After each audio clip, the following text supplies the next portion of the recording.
Hello, I'm Dr. Sri Banerjee, core faculty for the College of Health Sciences at Walden University.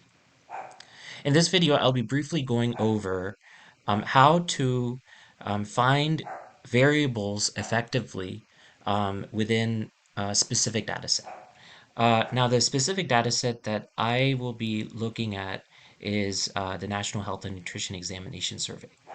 But some of the same principles can be used when you're trying to ascertain the specific variables that are within the specific data set.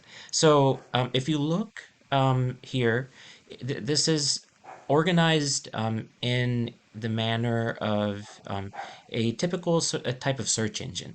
But instead of having just one category or one inclusion criteria, you have multiple. So a search engine, a simple search engine like Google, usually just has one search term, and of course the search term field is there. But then if you go into advanced search in Google, you have all these other options.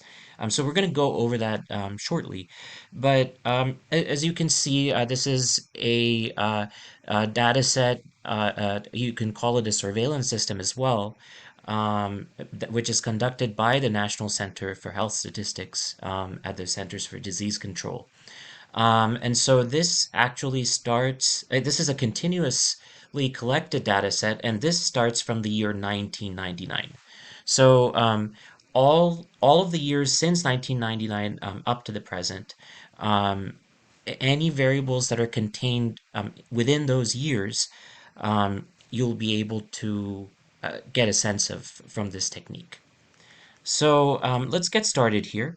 And so let me scroll down and show you front and center kind of what is the search term that you want to enter here. So one topic area that I've done extensive research on in this data set is diabetes. So let me go ahead and type out diabetes here. And let's see if we can kind of see what the other fields may narrow this down as. So the fields to search. So this maybe we can just keep it general, or if you want to just look for a variable name, then you can do so. So, but in this situation, diabetes, if you make it a variable name, then you might not get all instances of diabetes that you would like. So it might be better to start with all, and then maybe if you know then the variable name, and if you remember it, then for instance, I'm more of an advanced user. I've been using this for years, so I know a lot of the variable names by heart. So I can actually think about the variable name and show you. I'll show you an example of that. But for starters, let's start with diabetes. Fields to search all. And then limited access exclude. No, we're not excluding. So what about release cycle? There are release cycle. All this means is these are continuously collected. So all the way from 1999 to 2000. So this is considered one unit or one release cycle. And then from 1999 to 2004, you have the option of looking in that whole subset of that data, or looking at all ranges, like I initially explained. So these are ways that you can kind of limit what your search results are.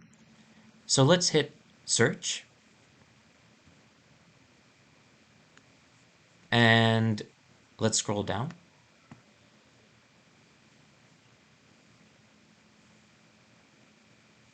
And as you can see, there's quite a few variables that are associated with diabetes.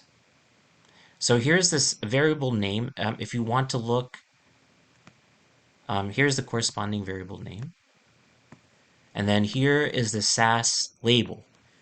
And then here's the variable description. So if you want to, you can kind of go down through the list of variables and see what the descriptions are.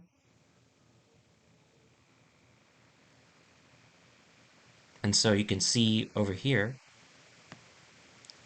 if the person is taking medications, this is one way to see if there's medication adherence in diabetes. So if once you start going through these variables, it actually gives you ideas on the types of further research variables or research areas that you might want to branch out into. So what I suggest you do is take an opportunity to go through these lists of variables and then kind of go on a maybe separate Word document or sheet of paper and jot down a list of ideas in research that you can think of when you're looking at these variables.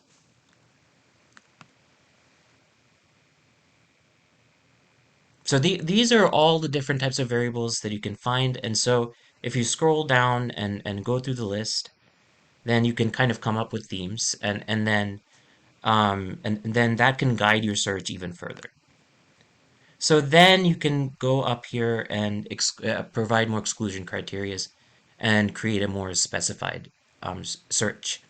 So I hope you have gotten an opportunity to understand not only kind of the thought process in creating an exclusion criteria, but also specifying and narrowing down your topic. Thank you for listening.